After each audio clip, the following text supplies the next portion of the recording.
నమస్తే, నేను అంకిత. లోకేష్ బాటలో కేటీఆర్ నడవాలనుకుంటున్నారా? ఆయన సంచలన నిర్ణయం తీసుకోబోతున్నారా? పాదయాత్ర చేయాలని కేటీఆర్ అనుకుంటున్నారా అన్న విషయాలపై డిస్కస్ చేయడానికి నాతో పాటు senior journalist DVS sir here with us. ఆయన అడిగి మరిన్ని విషయాలు తెలుసుకుందాం. నమస్తే సార్. నమస్తే అమ్మా. సార్, ఇక్కడ చూస్తే లోకేష్ బాటలో కేటీఆర్ నడుస్తున్నారు అన్న విషయం ఇప్పుడు సోషల్ మీడియాలో బాగా చక్కర్లు కొడుతుంది. సో ఇప్పుడు కేటీఆర్ కూడా పాదయాత్ర చేయాలని నిర్ణయించుకుంటున్నారు అనేసి అంటున్నారు. సో ఇది ఎంతవరకు నిజమంటారు? తొందరపడి ఒక కోయిల ముందే కూసిందా అంటే, ఇప్పుడు కేసీఆర్ ఇప్పుడే పాదయాత్ర చేస్తే అది మరి ఎలక్షన్ జరిగి ఎన్ని రోజులైంది? ఇంకా 6 నెలలు కాలేదు. 6 నెలల్లోనే ఈయన పాదయాత్రకి వెళ్తే, పాదయాత్ర అనేది ఏంటి? అది ఆఖరి అస్త్రం. అది బ్రహ్మాస్త్రంగానే దాన్ని ఉపయోగించాలి తప్ప మొదట్లోనే ఆ అస్త్రాన్ని వేసేస్తే మరి రేపటి యుద్ధంలో రాబోయే 4 ఏళ్ల తర్వాత ఇక అస్త్రాలే కొరవడతాయి. అంటే అసలు యుద్ధం చేద్దాం అనుకుంటున్నారా లేదా? ముందు బీఆర్ఎస్ అది తెలుసుకోవాలి. ఇవాళ ఒక క్రమ పద్ధతిలో పార్టీని నడపడంలో కానీ, అటు నాయకులకి ఇటు కార్యకర్తలకి సరైన దిశానిర్దేశం చేయడంలో కానీ బీఆర్ఎస్ అధినాయకత్వం వైఫల్యం కనపడుతుంది. అందరూ ఇవాళ దూకేస్తున్నారు. ఏది ఎమ్మెల్యేలంతా ఇవాళ కాంగ్రెస్లో చేరిపోతున్నారు, ఎమ్మెల్సీలంతా చేరిపోతున్నారు. ఎలక్షన్కి ముందు మాజీలంతా బీజేపీలో చేరారు. ఎలక్షన్ అయిన తర్వాత గెలిచిన వాళ్ళంతా కాంగ్రెస్లో చేరుతున్నారు. అంటే ఇవాళ అటు కాంగ్రెస్ ఇటు బీజేపీ బీఆర్ఎస్ని మింగేస్తున్నాయి. ఇప్పుడు బీఆర్ఎస్ని ఎలా బతికించుకోవాలి? దానికోసం కేసీఆర్ ఏదో మరి జనంలోకి వెళ్ళమనేదే ఆయన సూచించినట్టు. ఇవాళ కేటీఆర్ జనంలోకి వెళ్ళినా రిసీవ్ చేసుకోవడానికి జనం సిద్ధంగా ఉన్నారా? ఎందుకంటే అవుట్డేటెడ్. ఇప్పుడు ఏంటి, వాళ్ళ నాన్నకే ఇవాళ కొంత గొప్ప ప్రజలు కనెక్ట్ అయి ఉన్నారు. కానీ ఇతన్ని ఎంతవరకు ఎలా చూస్తారు? కేసీఆర్ కొడుకుగానే చూస్తారు తప్ప స్వయం ప్రకాశం ఏమీ కనిపించదు ఎవరిలో, కేటీఆర్లో. ఇంకొక విషయం, అసలు వర్కింగ్ ప్రెసిడెంట్గా ఈయన బాధ్యత ఏంటి? ఎన్నికల్లో ఓటమికి నైతిక బాధ్యత వహించి వర్కింగ్ ప్రెసిడెంట్ పదవి కనుక రాజీనామా చేస్తుంటే ఇతని ఇమేజ్ పెరిగేది, ఒక సందేశం ప్రజల్లోకి వెళ్ళేది. అట్లా కాకుండా దాన్నే పట్టుకుని వేలాడుతూ కుటుంబ పాలన అనే ముద్ర ఇవాళ పడింది. ఆ ముద్ర వల్లే ఇవాళ వాళ్ళు ఓడిపోయారు. ప్రత్యర్థులంతా కూడా దాన్నే ప్రజల్లోకి బలంగా తీసుకువెళ్ళారు. మరీ ముఖ్యంగా బీజేపీ, ఏది ప్రధాని మోడీ, అమిత్ షా, వీళ్ళందరూ ఎన్నికల ప్రచారంలో పరివార్ పార్టీ ఎటు చూసినా కేసీఆర్ కుటుంబమే కనపడ్డప్పుడు అటు కేటీఆర్, హరీష్ రావు, కవిత, సంతోష్ రావు ఇవాళ వీళ్ళందరూ సైడ్ అవ్వాలి.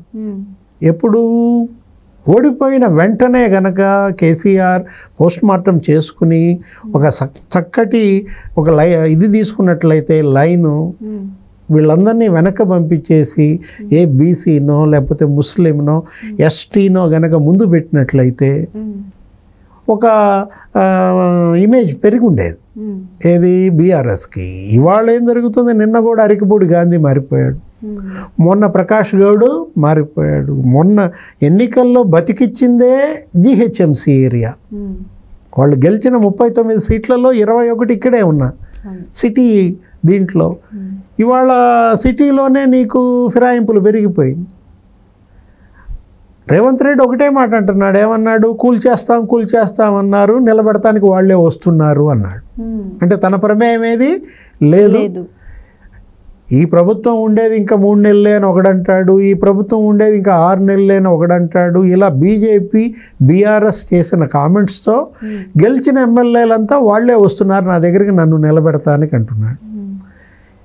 అటు ఎమ్మెల్యేలను కాపాడుకోలేక, ఇటు కార్యకర్తల్ని నిలబెట్టుకోలేక ఇవాళ అడకత్తెరలో పోకచెక్కలాగా మారిన పరిస్థితి కేటీఆర్. ఎమ్మెల్సీలు 8 మంది చేరిపోయారు. ఎమ్మెల్సీలంతా ఇవాళ ఏంటి, రేపొద్దున రాబోయే అసెంబ్లీ సెషన్స్ లోపు బీఆర్ఎస్ లెజిస్లేచర్ పార్టీ కాంగ్రెస్లో విలీనం అంటున్నారు. మరో 20 మంది వాళ్ళతో టచ్లో ఉన్నారంటున్నారు. చివరికి ఆ పార్టీలో మిగిలేది ఎవరు? కేటీఆర్, హరీష్ రావే.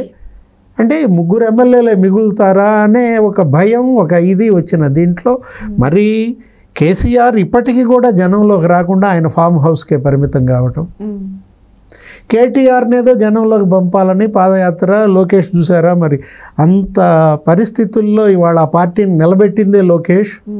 ఏంటి యువగళం పాదయాత్ర మరి వాళ్ళ తెలుగుదేశం పార్టీని గెలిపించింది. తెలుగుదేశం పార్టీ హిస్టరీలో లోకేష్ పాదయాత్రకు ముందు, లోకేష్ పాదయాత్ర తర్వాత అని ఒక చరిత్ర కొత్తది రాస్తున్నారు. తెలుగుదేశం పార్టీ పని అయిపోయింది, ఇంకంతా అయిపోయింది, ఆయన జైల్లో వేశారు చంద్రబాబుని, ఇలా అన్న దాంట్లో నుంచి వాళ్ళ తెలుగుదేశం మరి ఎప్పుడూ లేనంత ఘన విజయం. దీనికి కారణం లోకేష్ కాబట్టి లోకేష్ బాటలో నువ్వు నడువు అని వాళ్ళ నాన్న అన్నట్టు. సరే, అంటే ఇప్పుడు చూసుకుంటే కేటీఆర్ ఒకవేళ నిజంగా పాదయాత్ర చేస్తే దానివల్ల వచ్చేది ఏంటంటారు? ఇది పాదయాత్ర చేసే సమయం కాదు, సందర్భం కాదు.